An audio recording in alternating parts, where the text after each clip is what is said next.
nós vamos dar continuidade às soluções AV Group. Hoje é um tema muito cativante, eu diria até apaixonante, né? Nós vamos falar um pouco de vídeo, um pouco de cinema. Espero que vocês estejam todos bem, né? Apesar das dificuldades, de quarentena, lockdown, o nome que quiserem dar, mas estamos aqui juntos mais uma vez para tentar compartilhar uma informação, um conhecimento e iniciar um processo de aprendizados juntos, né? Que eu acho que é o mais importante. E fundamentalmente nós vamos falar de projetores hoje. E projetores é tratado como algo lugar comum, como algo não especial. E é um produto tão especial e tão importante para nós. Então o objetivo hoje é tirar o projetor desse limbo, desse não querer mais, né? Já que ele tem a sua posição, ele tem a sua qualidade, tem seu mérito, tá? Essa que é a ideia que nós vamos explorar aqui com projetores. Muito bem, alguns recadinhos que eu quero passar para vocês, né? Então, sobre a parte de vídeo, nós vamos falar sobre as características básicas de vídeo. Então, isso vai ser muito importante para o conhecimento geral de uma revenda, por um engenheiro elétrico que está entrando na área, até para um arquiteto mais interessado que não quer se deixar enganar. Vai ser importante, né? Essa noção mínima do que é o beabá na área de vídeo. Isso vai ser importante para uma especificação de matriz corretamente, projetor corretamente, receiver corretamente. Então são conhecimentos gerais. Por que ninguém explica isso? É muito raro ver um distribuidor explicando isso, ou um fabricante, muitas vezes. Talvez por uma questão de idoneidade. As pessoas colocam uma série de informações em datasheet, mas acham que ninguém vai ler e que ninguém vai conferir. Então, absolutamente, nós vamos primeiro definir as coisas e depois nós vamos falar o que os nossos produtos fazem ou não. Então, isso é a idoneidade do AV Group em contar para vocês o que está dentro do produto a partir do que significa as especificações. Quanto ao assunto projetores, projetores é um assunto fascinante porque ele vem de uma longa tradição, uma longa evolução de produto, que começa há séculos atrás e a gente vai visitar rapidamente esse tema. Quem tem projetor, de certa forma, além de uma questão de um bom gosto, de um estilo de vida, ele acaba honrando essa longa tradição de produto, né? Ou seja, acaba sendo um homem que busca essa melhor definição de projeção e que também está associada à fotografia, à captura de imagem. Tudo isso tem uma certa convergência. Então, por exemplo, pessoas que têm uma afinidade com fotografia, com filmagem, muito provavelmente também terão com projeção. Porque é a melhor maneira de você reproduzir as imagens e é algo que a humanidade persegue há muito tempo. E nós vamos ver que o AV Group tem o ápice dessa evolução, digamos, o melhor que existe no mercado. Por fim, nós vamos falar um pouco de fontes de vídeo, se essas fontes de vídeo devem ser usadas de maneira local ou de maneira centralizadas e de que maneira isso pode cair ou não numa matriz que nós temos, né? É um tema que nós vai explorar mais brevemente, senão vai ficar muito longo, mas é uma introdução já que nós vamos olhar algumas características de vídeo também, tá? Então agora eu vou ficar pequenininho aqui como eu fico sempre. Quero agradecer a presença de vocês e vamos iniciar aqui os Soluções AV Group de vídeo e cinema. Muito bem. Uma primeira coisa que interessa aqui a gente mostrar é a ambientação, né? Nós falamos no webinar de Conforto Ambiental 1, Acústica, sobre isolamento e tratamento acústico. Então aqui nós temos sala de cinema usando, né, a ambientação, né, uma decoração, portanto um tratamento acústico também de arte no avião.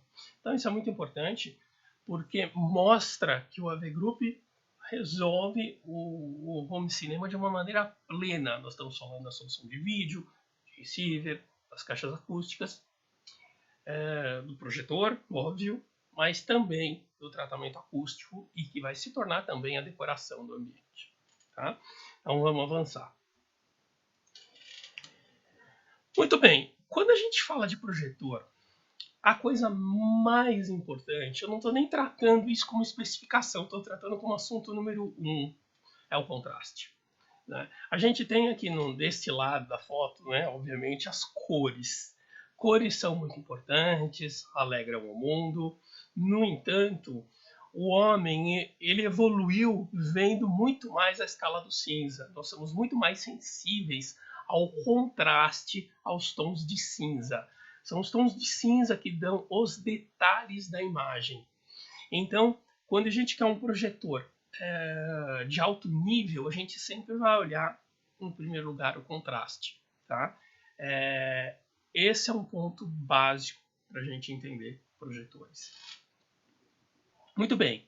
E aqui, essa imagem, né, a bela imagem, está mostrando para nós a eterna briga entre brilho e contraste, né? Lógico que isso vai depender um pouco do celular de vocês, do monitor de vocês, né? Aqui a foto está um pouco tratada para exagerar isso.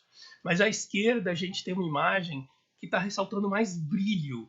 Então, obviamente, tem certos aspectos da imagem que eu noto com mais ênfase, mas eu perdi degradê, perdi detalhes, quer dizer, deu aquela borrada, né? Deu aquela saturada de luz. É igual quando tira uma foto com um flash muito forte e ofusca, né?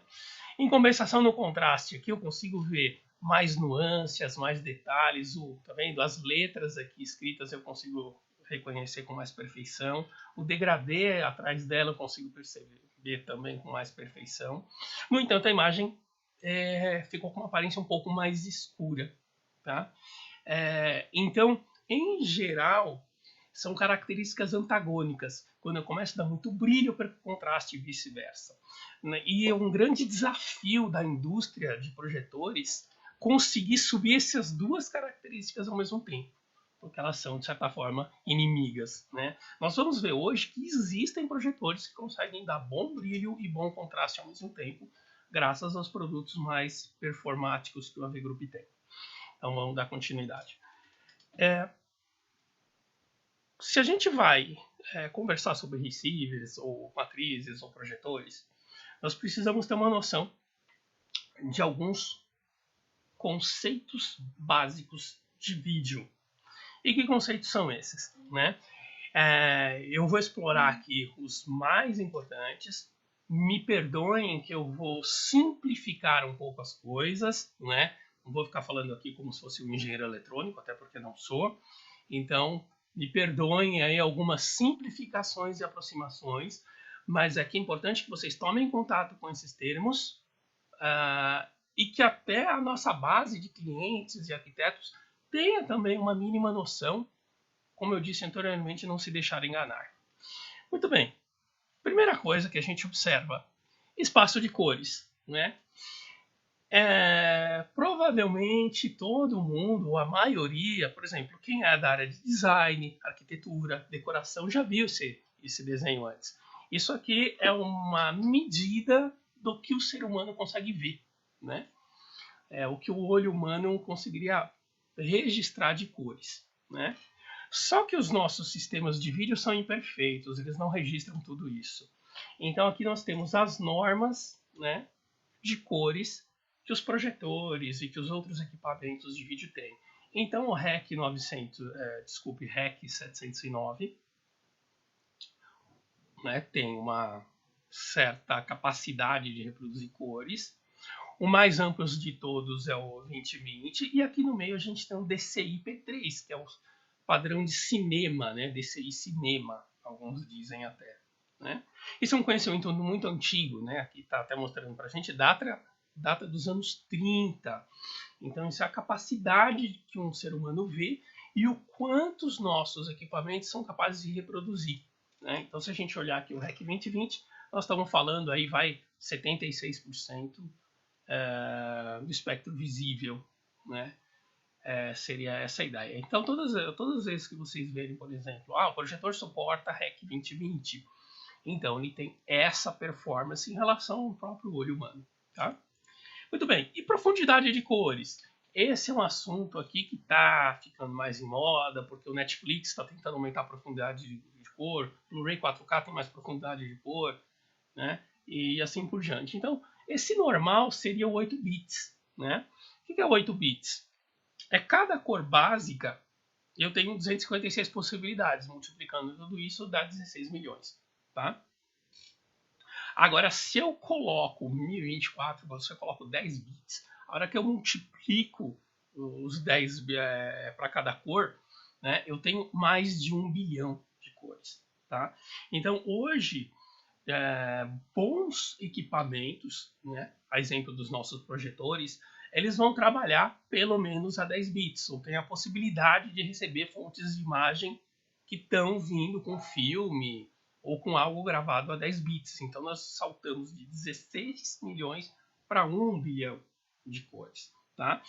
Um exemplo aqui didático é isso, quer dizer, na verdade com 16 milhões eu perco certas faixas da escala de cores, do degradê de cores. E aqui em 1 bilhão eu consegui fechar plenamente ou de uma maneira melhor, né?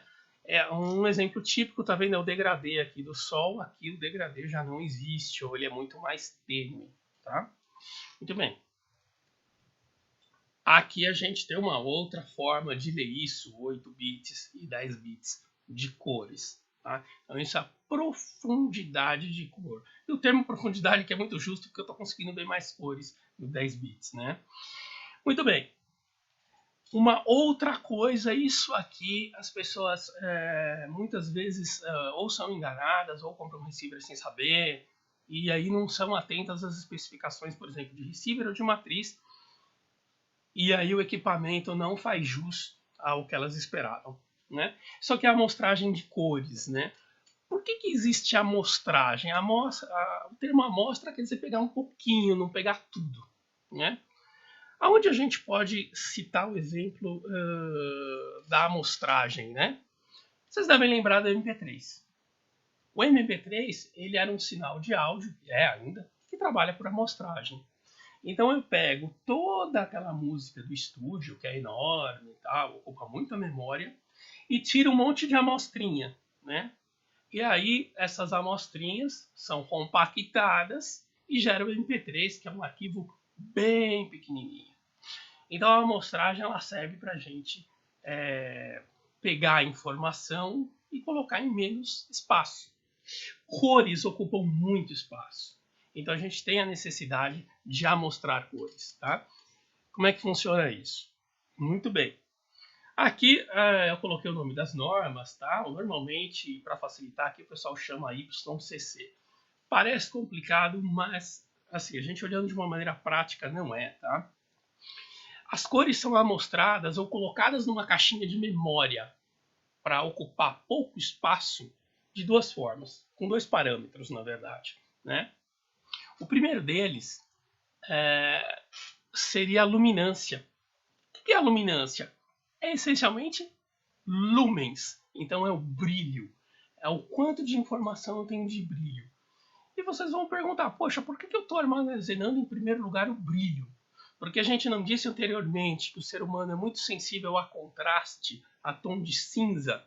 Então, esta informação, em termos de se eu quero amostrar, se eu quero jogar algo fora para economizar memória do meu Blu-ray, dos meus processos de transmissão digital lá no Netflix, etc., essa informação é que eu não posso perder. Então, por isso que, em primeiro lugar, a gente guarda essa informação, essa caixinha, que é a luminância. Tá? E aí a gente vai ter uma outra caixinha de informação, que são as cores. Tá? De uma maneira muito simples, a gente registra o desvio das cores. Tá? O desvio das cores para o vermelho, tá? Se distanciando dessa luminância, desse brilho, e o desvio para o azul. Tá? Então, eu tenho uma informação de brilho e o quanto eu estou me afastando do vermelho ou do azul. Alguns vão perguntar, poxa, mas por que as cores primárias que a gente viu lá no projetor, que viu na escola, quem é de arquitetura também viu, é o RGB. Por que eu não registro RGB e pronto? Porque ocuparia muito mais espaço e porque eu não teria uma informação clara desse brilho, desse lumens, que é fundamental, já que o ser humano é mais sensível ao brilho do que as próprias cores, tá? Então é uma maneira tanto de eu ter uma eficiência de memória, como registrar aquilo que o nosso olho realmente vai buscar depois, tá? E por que isso é feito? Porque realmente o Blu-ray, por mais grande que ele seja, né, por maior que ele seja, ele não cabe uma informação totalmente descomprimida. Os streamings também não conseguem passar tudo assim aberto, sem nenhuma compressão. Então a gente é obrigado a recorrer a esses padrões, tá? Como é que funciona isso? É muito simples, né? Se o lumens é muito importante, né, eu vou colocar toda a informação dele. Então vamos entender isso aqui como uma informação registrada nessas 8 caixinhas aqui, né? As colunas são o brilho, né? Então, como brilho é importante, eu vou registrar todas as colunas, eu não vou jogar nada fora. 1, 1, 1 e 1, dá 4. Então eu registrei todas as informações sobre brilho. Aí cor. Cor, aí depende. Se eu quero registrar todas as cores, igual estava no desenho aqui, então estou registrando 1, 2, 3, 4. 1, 2, 3, 4.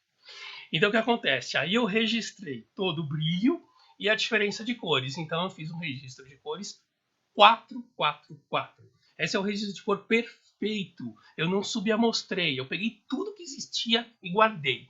Então, bons aparelhos vão ter essa capacidade. Então, quando nós formos olhar uma matriz Crestron, né, todas as placas de vídeo que entram no hardware Crestron são 444, ou seja, elas suportam o vídeo sem perda de cores, né?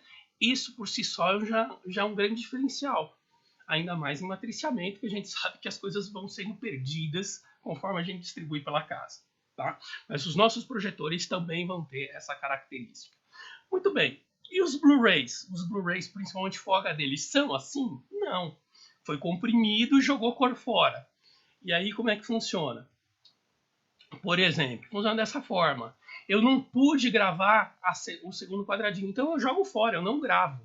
Eu vou tirar só uma amostra. Então, tirei uma amostra, essa eu jogo fora, tirei outra amostra, jogo fora. Ou seja, eu só estou registrando metade das cores. Então, nesse caso, eu estou registrando as linhas 2, a outra 2. Então, essa é uma amostragem de cores 422. Vocês vão ver em Blu-ray, em especificação de receiver, em matriz, essas coisas. Então, agora, né, acredito que muitos já saibam, mas quem não sabe, já resolvemos, pelo menos de uma maneira até empírica, do que se trata. E qual é a compressão que mais se usa, né? Assim, vídeos mais antigos, o que pode aparecer também? Essa aqui. Eu peguei a primeira linha e registrei 2 quadradinhos. A segunda eu não registrei nada, joguei fora inteiro. Então aí nesse caso eu tenho uma amostragem de cores 4, 2, 0. Tá? Então isso vai aparecer muito em especificação de equipamento, em especificação de matrizes, etc. E, inclusive projetores. Então a gente já sabe como é que funciona. Tá? Muito bem. Quando eu junto as cores com o brilho, é esse o resultado. Quando a gente observa isso aqui, na verdade 444 e 422 nem teve tanta perda, né, se a gente olhar, né? Porque quando eu junto o brilho, a cor de alguma maneira ficou mascarada. Então a informação ali dos lumens, ela acaba sendo mais importante que a cor. E esses quadradinhos que são o resultado final me mostram isso. Agora é lógico que no 420 começou a ter uns desvios aqui embaixo, começou a ficar uma coisa meio esquisita, fato, tá? Mas aí a gente já tem a noção do que é mostrar a cor, tá? Muito bem. E esse aqui é o mais famoso de todos atualmente. Todo mundo bate sobre isso aqui, né? Vai depender um pouco da qualidade do celular de vocês e do próprio monitor de vocês para ver isso aqui. Por mais que eu tenha tentado exagerar a foto para qualquer um perceber, a gente vai olhar aqui que, por exemplo, o que é HDR? HDR é a diferença de brilho que uma imagem suporta, tá? Então, o HDR ele é particularmente interessante da gente mostrar aonde eu tenho uma situação com muita luz e uma situação na mesma imagem com pouca luz, uma imagem sombreada, tá? Então, esta foto é típica de HDR, tá? Aqui, por exemplo, à esquerda tem uma foto com SDR, né? Ela não tem uma grande dinâmica de brilho, de luz. Então, o que acontece? O fundo aqui, eu não consigo enxergar as plantas direito. O sol está se pondo aqui, mas eu não estou vendo o sol. O brilho do sol desapareceu. Quando eu parto para a imagem HDR, eu vejo um brilho maior aqui, que é o sol se pondo. Por outro lado, eu consigo reconhecer as plantas e até as flores delas, né? Então, eu tenho um reconhecimento melhor da imagem, sobretudo dessa grande diferença de brilho que pode haver entre o mais claro e o mais escuro. Então, a briga do mercado hoje é construir HDRs cada vez melhores. Estou mostrando isso aqui porque justamente é um dos pontos altos dos nossos projetores. Então é importante ter a real noção do que é HDR, não é uma sopa de letrinha que está largada lá na especificação. Tá? Muito bem. Obviamente que a ideia de tudo isso que nós estamos falando é buscar a realidade, né? Esse desenho aqui, a gente já viu ele é o olho humano, né? O que o olho é capaz de ver. Muito bem. O ideal seria que saísse lá na ponta do projetor, da televisão, a mesma informação, sem perda de contraste, sem perda de cores, nada. Só que o que acontece? A indústria do cinema, ao longo dos anos, começou a se desenvolver nesse caminho tortuoso, né?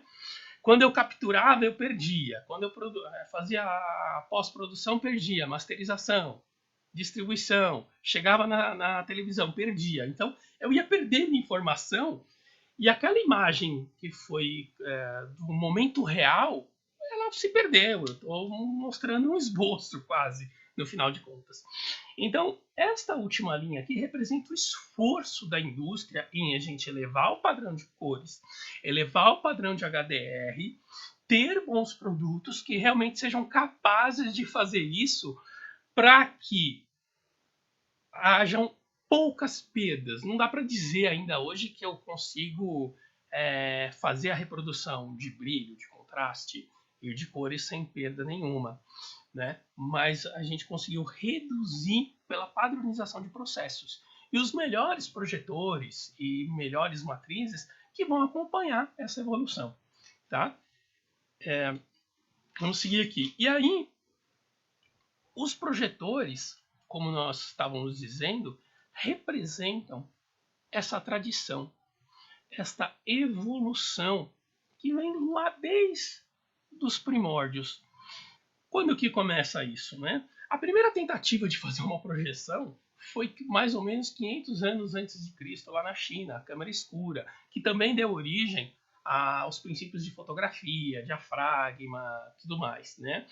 Mas o homem brinca com projeção desde essa época. Então, um projetor significa uma tecnologia que evoluiu desde lá, tá?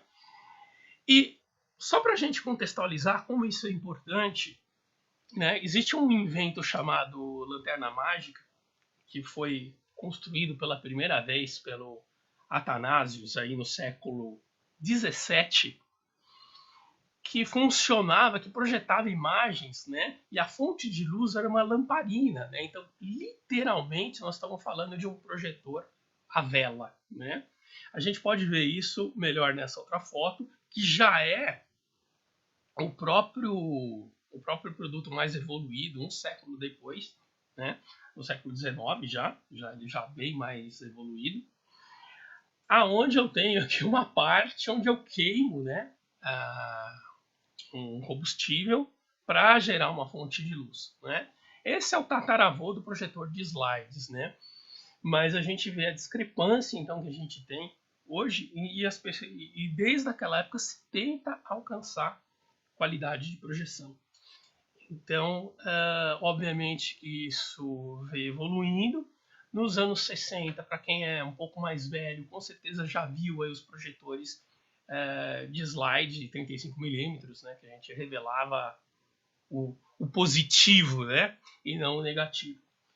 Então, isso representa mais um passo nesse esforço, né? E a gente vê que dos anos 60 para cá, essa evolução começa a acelerar.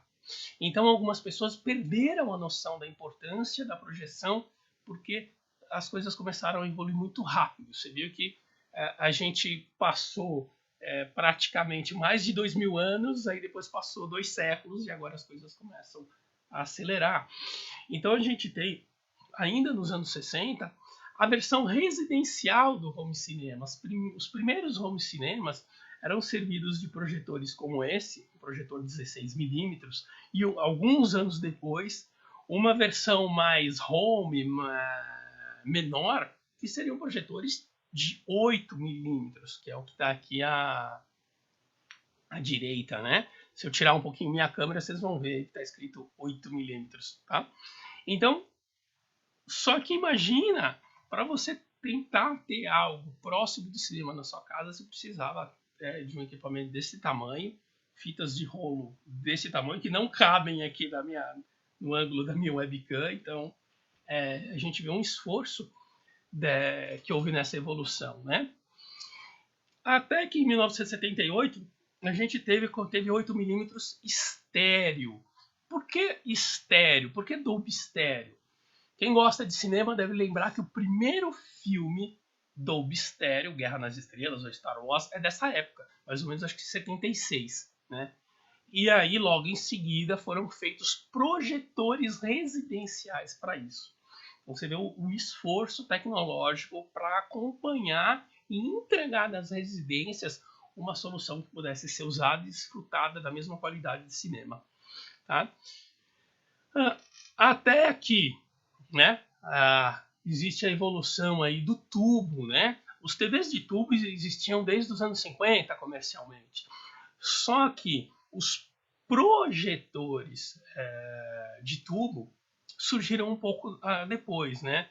É aquele princípio do CRT ou do tubo de raios catódicos. Então a gente tem aí uma imagem se formando, né? Basicamente o cara é uma metralhadora de elétrons, né? Então você tem algo com muita energia que bombardeia os elétrons por um canhão. Você precisa daquele tubo enorme, porque aquele tubo tem um campo magnético imenso que faz os elétrons baterem na tela e formarem a imagem. No caso de um projetor, isso ainda vai ser destinado a um conjunto óptico para formar a imagem lá na frente, né? Mas esse é um passo a mais da nossa evolução, né? E nesse sentido, isso é um projetor de tubo, quer dizer, esse negócio era enorme, tinha mais ou menos 1,20 m. Esse é o tamanho desse negócio aqui, quase 1 metro, não me lembro mais. Mas era uma coisa grande, tá? E é lógico que isso teve a sua própria evolução quando tentaram colocar um tubo para cada cor. Bom, não temos 3 cores básicas, então vamos colocar um tubo para cada cor, né? E é lógico que se conseguia melhorar a qualidade de imagem, mas há um custo arquitetônico imenso, né? Olha aqui o trabalho de arquitetura que foi feito para tentar esconder esse caixote, né? Difícil instalação, esse negócio pesava de 50 a 100 e tantos quilos, dependendo do projetor, nunca era leve, né? Difícil de fixar, difícil de esconder, difícil de harmonizar com a arquitetura. Então ficava muito confinado àquela ideia da sala dedicada, né? E que hoje, com os projetores modernos, a gente conseguiu se desprender disso, né? Se a gente analisar, né, a gente contou aqui uma breve história dos projetores e agora nós estamos muito próximos de chegar nos nossos, né?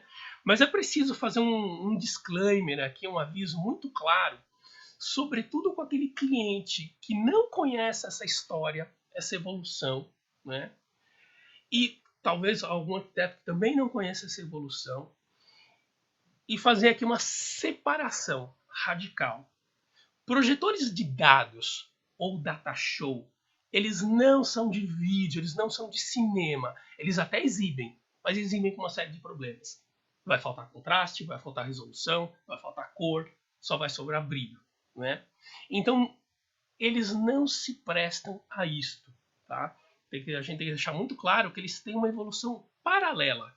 Eu contei a história de evolução dos projetores de vídeo, né? Lá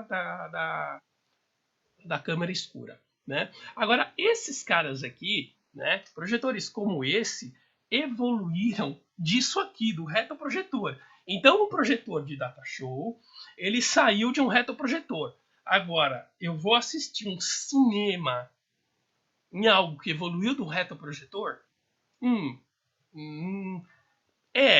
Né? Perceba que a gente vai ter que colocar sérias reservas ao fazer isso. É isso que nós estamos colocando aqui. Então a gente tem duas evoluções independentes. Aqui é um processo educacional, tem uma outra serventia, tá? Muito bem.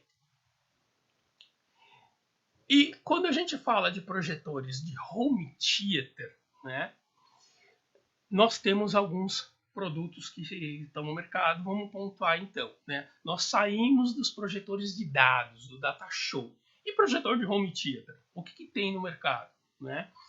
Projetor de home theater, a tecnologia mais comum é o LCD, né?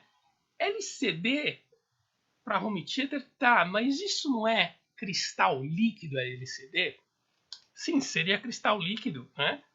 E no caso, se a gente lembrar, um cristal líquido mais antigo, talvez, principalmente o pessoal mais velho vai lembrar desse negócio aqui, é da calculadora, né? O princípio desses projetores, eles são mais ou menos parecidos com a da calculadora, tá? Então, como é que funciona a calculadora, né? Se ela está desligada, como a minha aqui tá, né? O LCD está desligado, então a luz, a informação passa por esse LCD. Agora, se eu ligo o LCD, a luz não passa, né? Então aqui está acontecendo isso, tá? O LCD está ligado, formando 1, o 2, o 3, o 4, então a luz não está passando, tá? Projetores de home theater LCD funcionam assim, tá? Basicamente eu tenho uma fonte de luz, lógico que passa por espelhos dicróicos, tal, né? E aí eu tenho uma janelinha de LCD para cada cor que vai ligar os números, mas na verdade não vão ser números, aqui vão ser pontinhos, que são pixels, né? E vão deixar passar a luz ou não, isso vai encontrar um prisma e vai embora.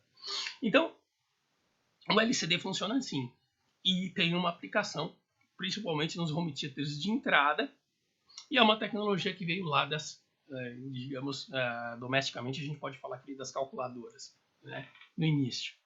Esse é o princípio. Muito bem.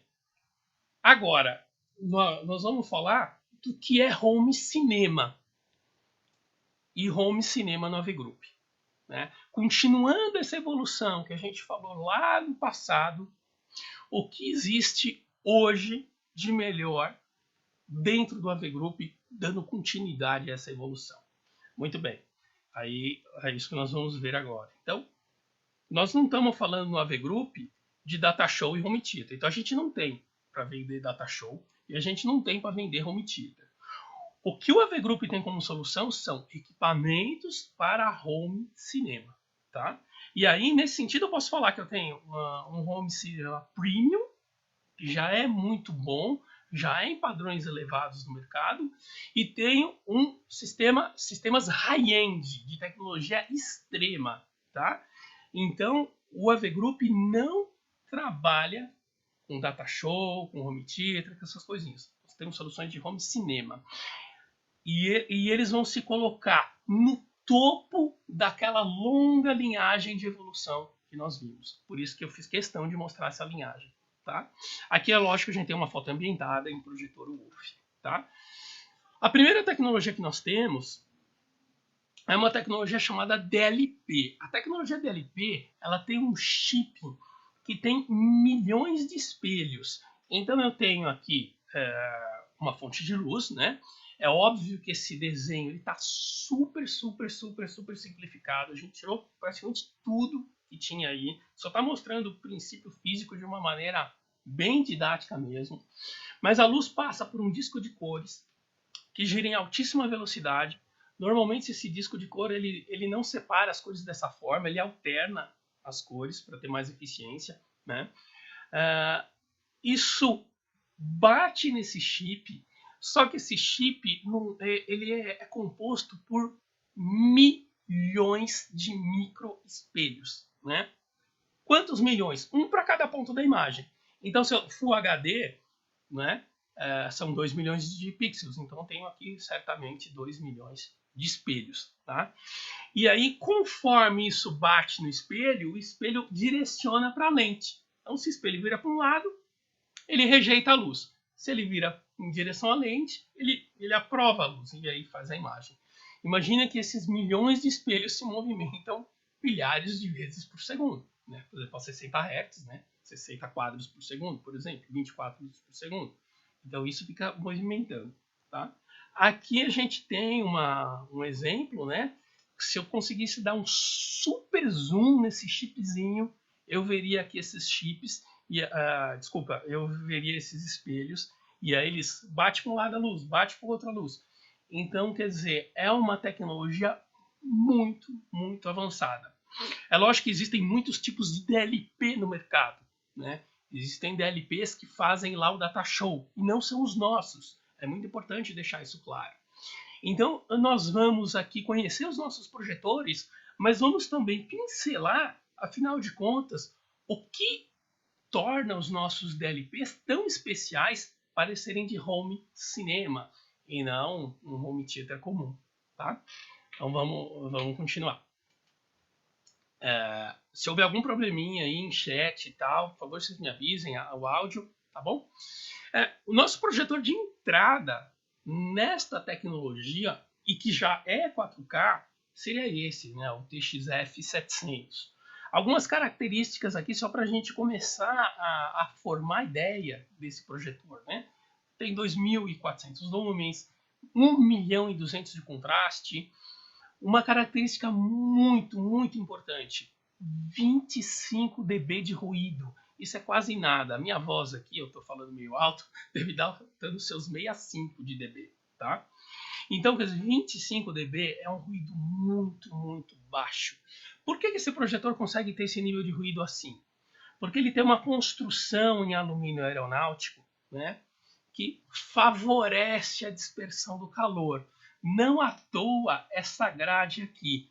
A grande vantagem disso é que esse projetor ele vai preservar a vida útil da lâmpada, porque a lâmpada não vai ficar torrando lá dentro, então vai ventilar mais. Ele não vai precisar de um monte de ventoinha, então ele vai fazer menos barulho. Né? Então eu tenho tanto eficiência energética, eficiência de liberação do calor, durabilidade de lâmpada, menos ruído, uma série de vantagens por causa dessa construção em alumínio aeronáutico. Tá? Uma outra tecnologia que todos os projetores Wolf têm, né? Esse é um projetor da linha Wolf Cinema, que o AV Group distribui. Eles têm uma tecnologia chamada Variscope. O que é esse Variscope? É uma tecnologia para adaptar a imagem a diferentes formatos. Né? Nós estamos acostumados a imaginar que o formato de cinema ou o formato de Blu-ray é 16:9. Só que não é bem assim. Porque quando eu coloco uma tela 16:9, muitas vezes não fica, quando eu estou vendo o filme, mais tarjas preta ainda. Então aquilo provavelmente é o formato CinemaScope. E o formato de cinema ele não é único, tem variações. Então o Variscope é uma tecnologia que me ajuda a alternar e memorizar diferentes formatos para filme. Tá? Ou seja, é realmente para cinema que nós estamos falando que esse produto se adequa. E uma coisa muito legal nos projetores Wolf é a capacidade de reproduzir cores, a fidelidade de cores. Né? Para não ficar falando só aqui minha opinião ou parecendo achismo, então aqui eu coloquei um gráfico de ensaio, né? E essa é uma documentação importante, mandar para vocês, vou colocar na descrição do vídeo. Aqui está mostrando, quer dizer, que a resposta de cores entre azul, vermelho e verde é praticamente idêntica. Então, quer dizer, a reprodução de cores desse projetor é extremamente fiel, harmônica. Essa aqui é a ideia, tá? Muito bem, outro projetor esse projetor já tem uma característica muito interessante. Ele é de curta distância, então eu posso colocar num rack e projetar praticamente diretamente numa parede à frente, né? Aqui nós estamos com uma pequena animação mostrando isso, quer dizer, então eu estou distanciando meu projetor da parede e se vocês estão vendo aí que eu vou atingir, por exemplo, 120 polegadas a mais ou menos 60 centímetros. Então eu posso deixar o projetor bem próximo da parede e eu vou fazer com esse projetor telas normalmente de 80 a 120 polegadas, tá? Uma característica que esse projetor tem e que já é diferente de um DLP comum, além do Variscope, do perfil de cores melhorado, de 24 dB só de ruído, ele já tem tecnologia laser, né? A tecnologia laser permitiu que esse projetor tivesse melhor contraste, né? Durabilidade de lâmpada bem maior, mais de 20 mil horas, né? E uma luminosidade bacana também, 3300. Esse já é um projetor que começa a brigar com luz ambiente. É lógico que é difícil falar assim, eu quero comprar um projetor que opere em luz ambiente. Depende qual luz ambiente que você vai colocar, sol do meio-dia, uma luz indireta, então a gente tem que levantar um pouco isso. Mas sem dúvida, 3.300 lumens significa você fazer uma sala onde você tem uma certa luz ambiente, onde você reconhece o rosto de uma outra pessoa, conversa, enquanto a projeção está lá, né? Uma coisa que vai colaborar com isso, sem dúvida, é a tela. Tela nós vamos falar no próximo webinar, então já fica um gancho para quem quiser tirar, extrair o melhor de um projetor Wolf com a melhor tela, que é o que nós vamos falar na próxima semana. Muito bem. Aqui está a própria identidade dessa linha Premium. Então, a construção é Premium, né? O fabricante faz questão de marcar a identidade dele aqui. Muito bem. Nesta linha Premium, nós vamos agora apresentar mais uma característica, né? Além do 4K, da iluminação a laser, nós temos aqui alguns DLPs especiais que têm mais espelhos. Eles têm mais de 4 bilhões de espelhos, né? Então, eles têm muito mais precisão e velocidade para exibir corretamente a imagem. Algumas pessoas no passado criticavam o DLP porque falavam que podia borrar ou ter um efeito fantasma, alguma coisa assim. Pois bem, dobrando o número de espelhos, né, nós estamos com certeza ao mínimo reduzindo essa crítica pela metade. Tá? E com essa característica nós temos dois projetores, o 1100 e o 1700. Características dele. Então, um brilho na casa de 3.000, 5.000, um brilho extremamente alto. E aí o contraste do outro lado, 2 milhões ou 1.500.000 aqui no 1700. E aí a gente está vendo exatamente isso que eu mencionei logo no começo. Eu dei mais contraste, perdi brilho. Eu dei mais brilho, perdi um pouco de contraste. Tá? Então, qual é o projetor ideal? Bom, se você tem uma sala que tem muita interferência de luz, provavelmente você vai por 1700. Se você tem uma sala que tem menos interferência de luz, você vai para 1100. Tá? É mais ou menos aqui já está uma receita de bolo esboçada para a escolha desse projetor. Muito bem. E se a gente for além dos projetores preview, a gente falar de projetor high-end, tá? O que o AV Group consegue mostrar para vocês? Nós temos um projetor muito especial, chamado 4000 geração 2. Né? O que esse projetor ele tem de interessante? Ele tem iluminação a laser vermelha e azul. Ele consegue atingir picos, né, de 10.000 lumens. Isso é surreal, é absurdamente alto. E ele consegue manter um contraste, apesar disso, de 2 milhões. Então, esse é um projetor high-end por definição, porque ele conseguiu ter muita luz e muito contraste ao mesmo tempo. E uma lâmpada que de quebra passa aí as 30.000 horas. Tá? Esse é o projetor aqui. Eu estou tirando uma fotografia dele de cima, para mostrar até o estilo dele e tal. Então, é esse projetor aqui, é o 4000, né? Todo um trabalho aí na construção dele também, né? Não só na dispersão do calor, que aqui vai ser muito importante, também o apoio, né? O controle remoto. É lógico que esse projetor ele pode ser fixado em base, né? Ou pode ir lá no teto. E normalmente ele vai acabar indo para o teto da residência, né? Para o teto do home cinema. Mas esse é um projetor muito especial. Agora, dentro dessa família high-end, nós temos alguns modelos que são extremos. Eles têm, digamos, a nata da tecnologia, né? Que vão atender, sem dúvida, os cinéfilos mais exigentes, as pessoas que cultuam toda aquela tradição dos projetores, que querem ter a melhor reprodução de imagem. E também podemos dizer que as pessoas mais modernas, no sentido de gostarem, por exemplo, de games, tá? Esses projetores, sem dúvida, vão dar um bom desempenho também com jogos, né? Eles vão ser a experiência talvez mais fidedigna possível com jogos que criam realismo, tá? Projetores como esse, o modelo 5000, eles são superiores inclusive a televisores, tá? Ao contrário do que as pessoas pensam, existe preconceito contra projetor. Não, esse equipamento é melhor que uma TV, tá? E por que ele é melhor? Porque imagina o seguinte, nós estamos falando de algo tão sofisticado, tão maduro em termos de tecnologia, que ele pega todas as tecnologias, digamos, de cinema, né? E quando a gente vai num cinema, provavelmente você já reparou que tem aquela sala técnica, né? Que a gente só vê a janelinha. Aquela sala técnica, muitas vezes, ela é enorme. Ela tem o tamanho de uma sala grande mesmo, né?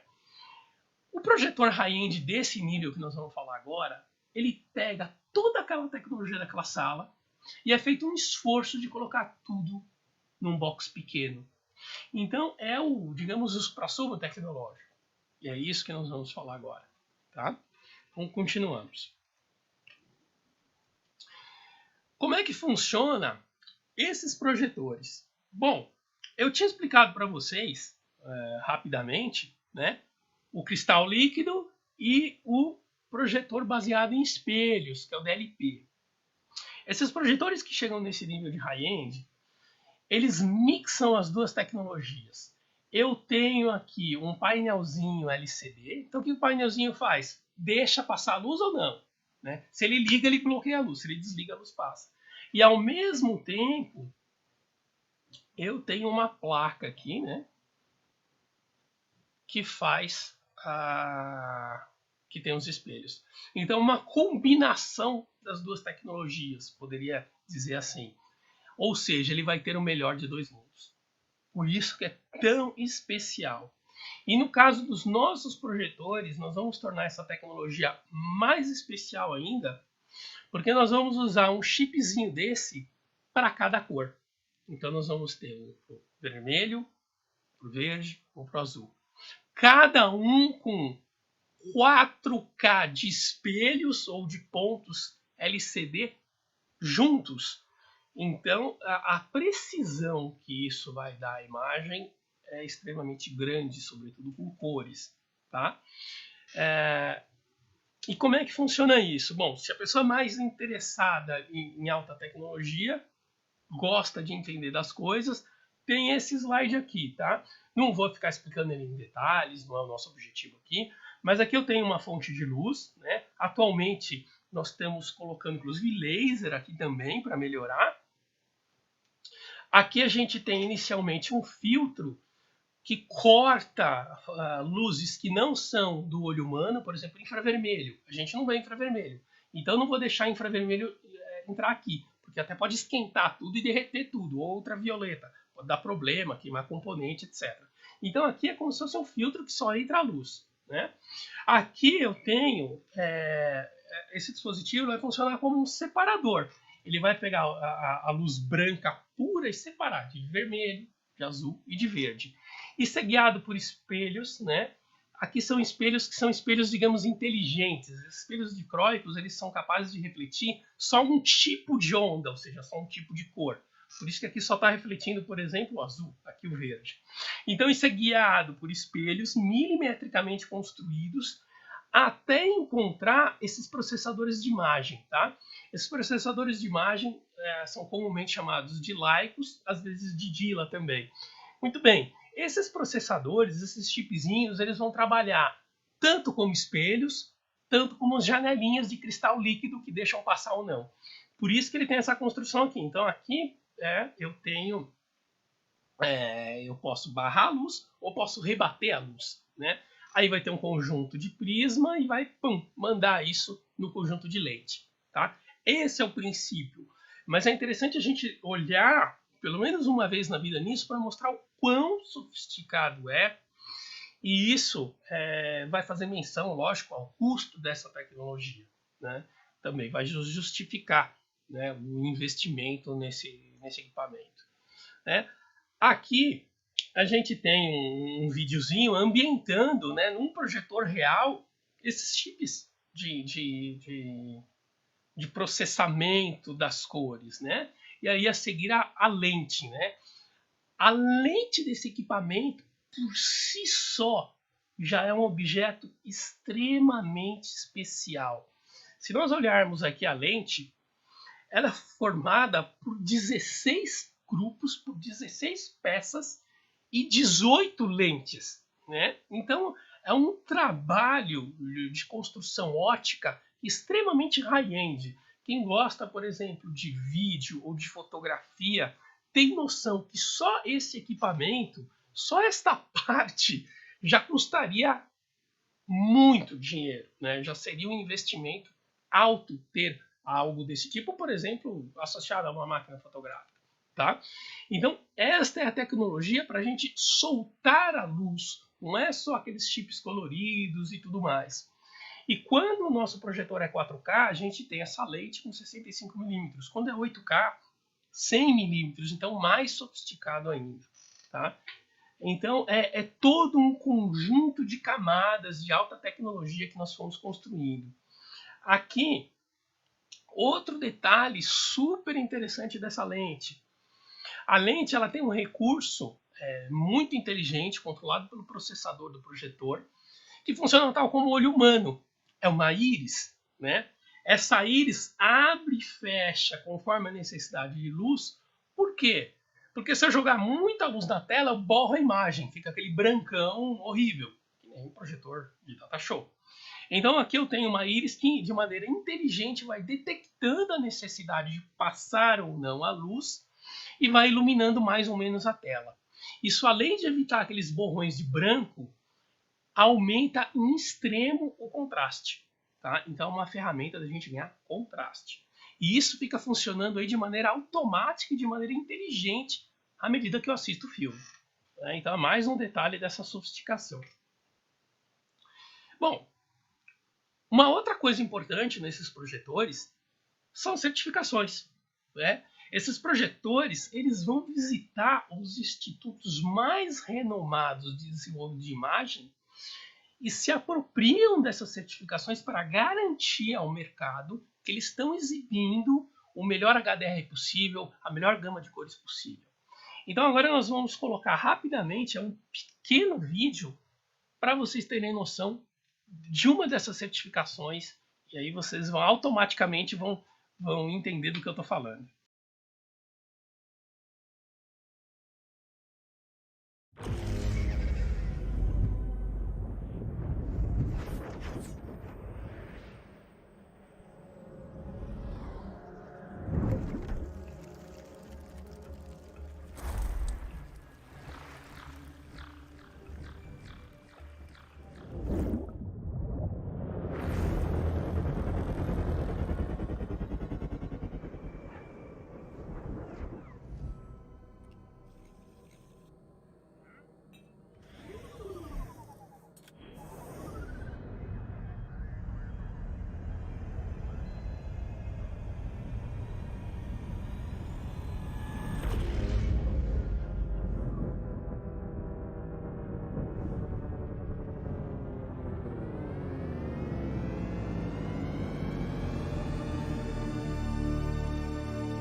Então nós estamos falando de certificações como a da THX e Image Science.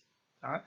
Essas certificações são importantes pelos motivos que eu disse anteriormente e são uma garantia que o cliente vai ter imagens nos padrões certificados e renomados, né? Ao ponto de que ele pode, inclusive, requerer uma calibração profissional que certifique de verdade a residência, o home cinema dele, de acordo com a norma THX, de acordo com a norma ISF, que é a Image Science. Tá?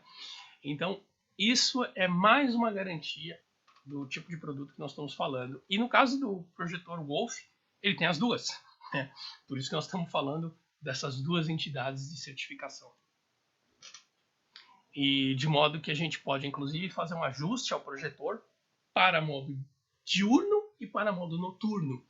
O que é muito louvável também, porque às vezes a gente já faz um ajuste perfeito para a noite, mas de dia não fica tão bom.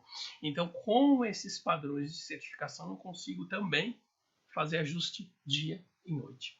Uma outra coisa boa desses projetores é a capacidade de posicionar eles. Né? Eu não preciso colocar exatamente ele na frente. Lógico, seria o posicionamento ideal. Mas eu posso errar a altura, como nós estamos vendo aí, na ordem de 100%. Posso, na horizontal, errar na ordem de 43%. Né? Então eu tenho uma faixa de ajuste. Caso algo na arquitetura não me permita colocar exatamente no meio, eu tenho algum ajuste. Tá? Algum bom ajuste, inclusive. Tá? Falando dessa família de projetores, nós temos então aqui esses projetores que tem então os três chips que são a soma dos espelhos e do cristal líquido, cada um deles 4K, né? E aí eu tenho o projetor 1500 e o 2300. Então nós estamos falando de brilho na casa aí de 2000 lumens e contraste na casa aí de 800 a 900 lumens. Né? Então é óbvio que o 1500 seria um projetor mais básico, o 2300, como eu consegui melhorar ao mesmo tempo o brilho e contraste, ele seria um modelo assim, um modelo efetivamente superior em todos os sentidos. Né? Alguns de vocês vão perceber que o brilho caiu um pouco, porque justamente o refinamento de cores nesse projetor é tão alto que a gente tem que reduzir um pouco o brilho para manter toda essa riqueza de cores que ele tem. Tá? Aqui é só para a gente ter uma noção, né, real do que é isso, né, que não vamos ficar explicando e tal, mas isso está mostrando o princípio que esses projetores têm, inclusive na evolução. Né? Aqui a gente, só para mencionar, nós estamos colocando aqui uma fonte de luz laser. Tá? Então aqui a gente tem uma ilustração que mostra o grau de maturidade que esse produto tem e o refinamento de construção ótica, né, de eletrônica, de lentes, né, enfim, é todo um conjunto de tecnologias que está conversando para que a gente tenha essa tecnologia extrema em qualidade. Tá?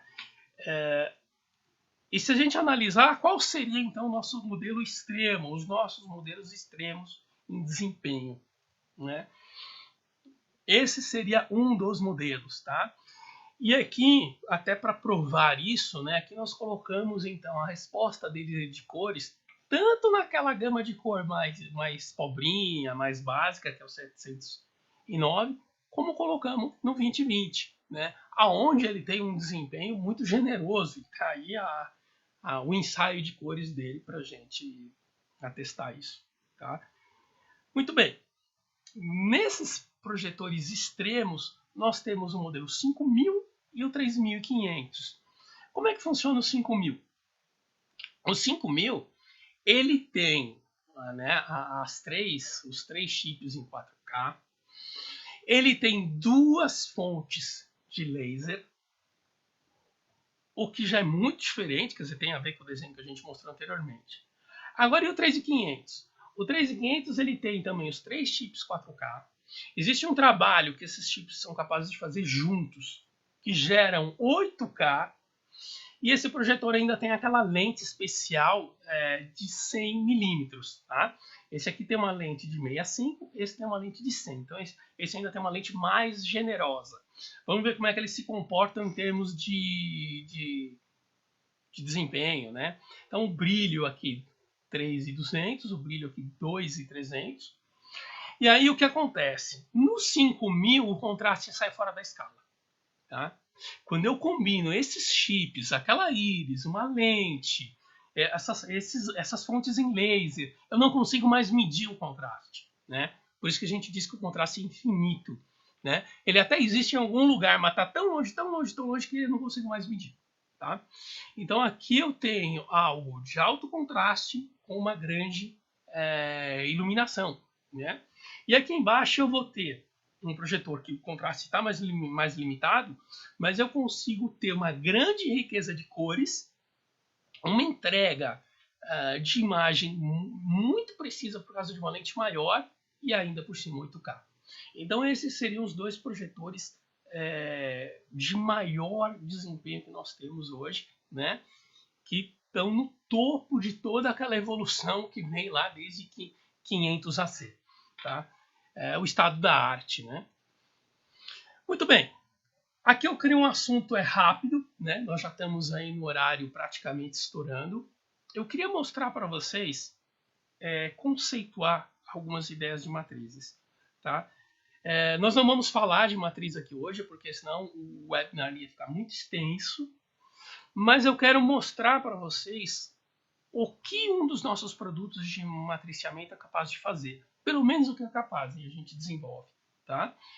Então, nós estamos falando de equipamentos de vídeo Crestron, e eles chamam de matrizes de digital media. Então estamos falando de soluções digital media, a qual o AV Group representa. Muito bem. Uma questão que a gente vai pensar aqui sobre vídeo muitas revendas, às vezes algum arquiteto não entende qual a necessidade de matriciar ou distribuir vídeo. Bom, quando a gente tem imagina numa casa que você tem muitos cômodos, você vai ter que colocar uma TV por assinatura em cada cômodo. E o uso mediano é só de 2 ou 3 TVs ao mesmo tempo. Então é um custo enorme de assinatura para sempre. Se eu conseguir reunir isso de alguma maneira, eu estou economizando. E a gente ainda tem que considerar a questão dos box, né, de streaming. Isso, na verdade, é o futuro, né? Eu coloquei uma variedade de box, NVIDIA, Roku, Amazon, Apple, sem dúvida o mais famoso, o mais importante no nosso mercado, Razer, Chromecast. Este é o futuro, né? E aí, da mesma forma, eu posso ter dificuldade de distribuir essa informação pela casa, né? E esses boxes, eles são superiores ao Smart TV, porque o Smart TV não distribui o vídeo para a casa toda, né? E, por exemplo, a maioria das arquiteturas hoje tem aquele conceito, né? Que muitas vezes a gente fala, tem até um seriado Netflix que vive falando isso, é o famoso Open Concept, né? Então eu tenho aquela área gourmet que comunica com uma área externa, comunica com a piscina, que vai para o jardim, né? Como é que o conteúdo da Smart TV vai pular? A imagem vai pular para todas as interfaces de vídeo desses espaços? Não vai.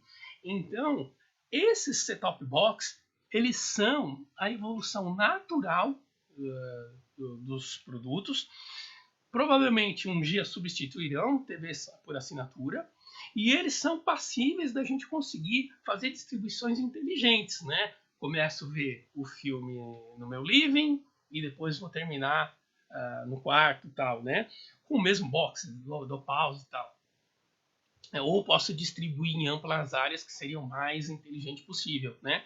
Não dá para a gente imaginar um espaço aberto integrado que comece fora de casa e vá dentro da casa, que a gente tenha só uma telinha, né? Então, a utilidade da gente interligar esses produtos, por exemplo, em uma matriz, se torna óbvia até. E aí o que a gente pode colocar a favor e contra a gente centralizar os equipamentos num rack ou deixar eles esparramados pela casa, né? Se a gente coloca no rack, queira ou não, a gente evita, né, o espaço tomado em cada ambiente. Né? Local, sempre eu vou ocupar um espaço em cada ambiente. Em cada um desses ambientes eu vou ter interferência de arquitetura. Por exemplo, numa suíte, eu vou ficar colocando lá, né, Apple TV, TV a cabo. Se o cara é mais tradicionalista, Blu-ray, pô, é muita coisa. Né? Eu vou ter um monte de dispositivo replicado. Vou gastar a mais por TV assinatura. Para eu fazer a manutenção dessas fontes de vídeo, eu vou ter que ficar passeando pela casa. Né? E em espaços integráveis, como eu falei, por exemplo, um amplo espaço gourmet e tal, eu não consigo botar a mesma coisa para assistir. Então é natural a gente imaginar que soluções como o rack central, onde eu distribuo, por exemplo, áudio e vídeo, seja mais fácil. Tá? E aí nós vamos encarar um pouco, para finalizar, como os produtos Crestron lidam com a questão da gente colocar os equipamentos de vídeo em local ou distribuído. Tá? Muito bem.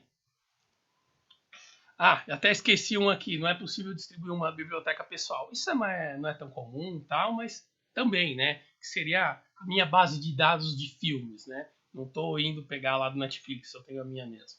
Mas isso hoje é incomum, né? Muito bem.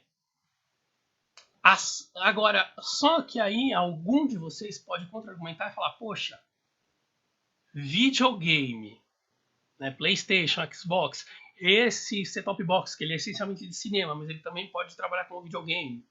Ou, por exemplo, uma sala high-end, onde eu quero ter os equipamentos lá, porque eu quero ter o prazer de ver que o Blu-ray está lá, que os equipamentos estão lá, eu quero manusear. Afinal, é um espaço onde eu estou celebrando áudio e vídeo.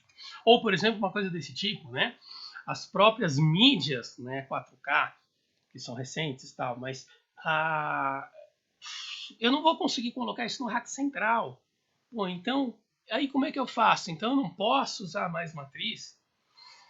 A resposta é que pode. Né? Um grande diferencial dos produtos Crestron é que eu consigo fazer a integração e a distribuição do conteúdo para a casa toda, quer os meus produtos, quer as minhas fontes de vídeo, meus produtos estejam centralizados no rack, ou quer não. Ou a vida real seria algo distribuído. Provavelmente eu vou ter uma situação mista. Eu vou ter alguns equipamentos no rack e eventualmente um ou outro fora do rack. E com o Crestron eu não vou conseguir resolver isso. Tá? Independe. Porque é lógico que talvez um tocador de disco, Blu-ray 4K, eu queira colocar na minha sala de cinema e não deixar lá no rack longe. Né? E aí eu não consigo jogar o conteúdo desse disco na casa toda? Consigo também, a despeito dele estar longe do rack. Tá? E isso fica muito claro aqui.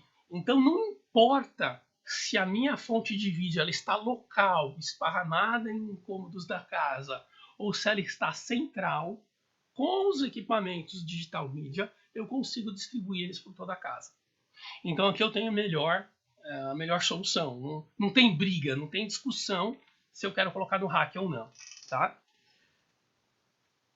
E que problemas típicos empresas concorrentes ou soluções mais baratas apresentam que a gente nunca vai ver no mundo Crestron? Tá? Bom, muitas vezes a dificuldade de pegar aquela informação de áudio e vídeo e jogar ela no meu sistema de som ambiente das caixinhas do teto. Eu não tenho como fazer isso. Ou se eu tento fazer, perde a qualidade, o codec não funciona, o sinal Dolby vai embora, enfim, dá aquelas confusões todas, que aí tem que usar a gambiarrinha para tentar minimizar o problema. Não, aqui não existe isso. Tá? Outra questão também, isso é típico que acontece também com produtos baratos, né? Eu tenho lá uma fonte 4K e eu quero distribuir isso pela casa. Só que eu tenho um projetor 4K, tenho TV 4K, tenho um projetor mais antigo que ainda é Full HD, tenho uma televisão, de repente, na cozinha, numa área de passagem, e essa televisão 32 polegadas, ela é só HD, nem Full ela é. E aí eu preciso distribuir ao mesmo tempo para tudo isso, e aí não dá, não funciona. Não, no caso de Crestron não funciona. Tá? Então, ele faz esse tipo de coisa. Outras coisas também que a gente pode mencionar. O sinal está lá na matriz áudio e vídeo, ele não chega na TV. Porque é muito longe. Porque é muito isso. Não, a distância não é um problema. A distância faz parte do nosso projeto de produto, né, da nossa solução. Então o sinal não chega, perde a cor, perde HDR, perde alguma padronização de imagem. Isso não pode acontecer, isso não acontece quando a gente instala adequadamente o produto Crestron. Não é aceitável isso, né? E se você chaveia a matriz, mudei a fonte, eu liguei uma televisão, tal, quando o produto é mais básico, existe a possibilidade de piscar a imagem, de oscilar o sinal daquilo que já estava sendo assistido, quer dizer, ter uma interrupção, depois volta. Não, aqui não acontece isso, né? Independente do que você está ligando, desligando, chaveando, o que está funcionando continua funcionando, não é interrompido, tá? E outra coisa também, a questão de upgrades, né? Normalmente matrizes são engessadas, é uma caixa que você compra e acabou. Ela não vai te dar upgrade. Aqui não. No caso de soluções digital media, nós vamos conseguir dar upgrades, escalabilidade, enfim, atualizações futuras, né? Não é um produto travado. Muito bem. O que mais a gente pode se perguntar, né? Nesse caso, nós vamos ter vários tipos de solução. A solução mais comum, que mas lembra muito longe, que ela é bem melhor, soluções comuns de mercado, é uma matriz digital media que já é pré-configurada. Então, ela já é um hardware pronto. No entanto, existe também a digital media modular, onde a gente consegue fazer praticamente qualquer coisa com ela, tá? E existe um produto que está crescendo muito no mercado, é uma nova família de produtos. É muito interessante porque é um produto Crestron que tem um custo reduzido, que é o DM Lite, Digital Media Lite. Tá? Então isso permite a gente fazer extensão e pequenas distribuições de HDMI a um custo mais baixo e com a total confiança de ser Crestron. Tá? E aí a gente está vendo aqui que uma série de coisas que na concorrência ou que em produtos baratos a gente não pode fazer, e aqui a gente pode, né? Então eu vou colocar um vídeo, que vai ser praticamente o nosso vídeo de encerramento hoje, aonde eu vou questionar, afinal de contas, o que a gente pode fazer com Digital Media Crestron, né? Essa que é a ideia. Então nós vamos conhecer agora esse vídeo. In an AV world filled with no's, DM-NVX says yes. No matter what you ask. Yes, you can have a pixel-perfect picture every time. Yes, the densest image can have the finest detail, as good as direct source. Only DM-NVX is pixel-perfect. Yes, you can have an AV solution that delivers flawless video across your entire network, and is so responsive to the touch with no latency, it feels like an extension of you. DM-NVX meets whatever you need with an ecosystem of components, each with unique functionality that act as one. And with DM-NVX Director, you can configure, manage, and monitor any DM-NVX endpoint.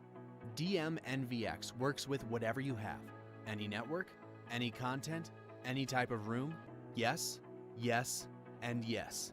Anywhere at any scale, to infinity, yes. DM-NVX is the AV solution that plays nice with the IT guys. Born of hundreds of thousands of engineering hours, testing hours, to deliver the only 1 gigabit network AV solution with pixel-perfect processing. All so no matter what you ask of DM-NVX, the answer is yes.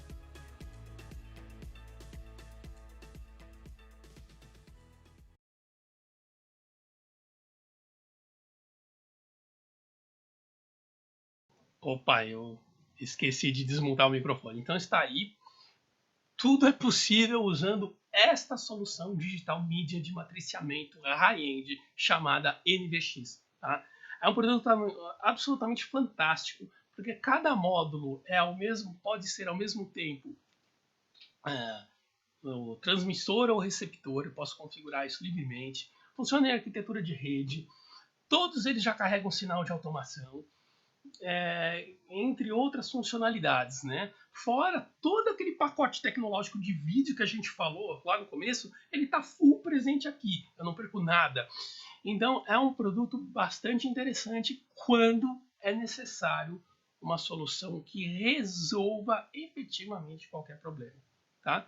Então, é um convite para a gente conhecer também melhor o NVX, tá? Eu queria saber se vocês têm alguma pergunta.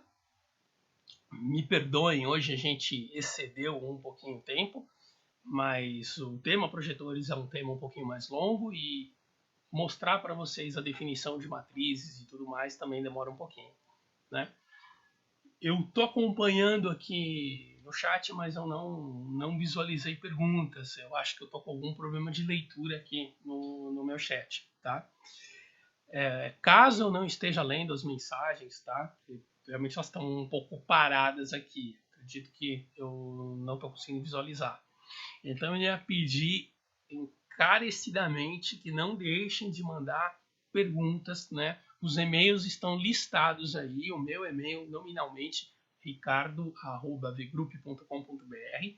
Eu quero agradecer a presença de vocês, já informar que o próximo webinar nós vamos explorar um pouco mais a ideia de telas, já que telas seriam a continuação do tema de hoje, né? Seria um aprofundamento e nesse sentido já convido vocês, tá bom? Quero mais uma vez dizer a todos muito obrigado e até o próximo Soluções AV Group.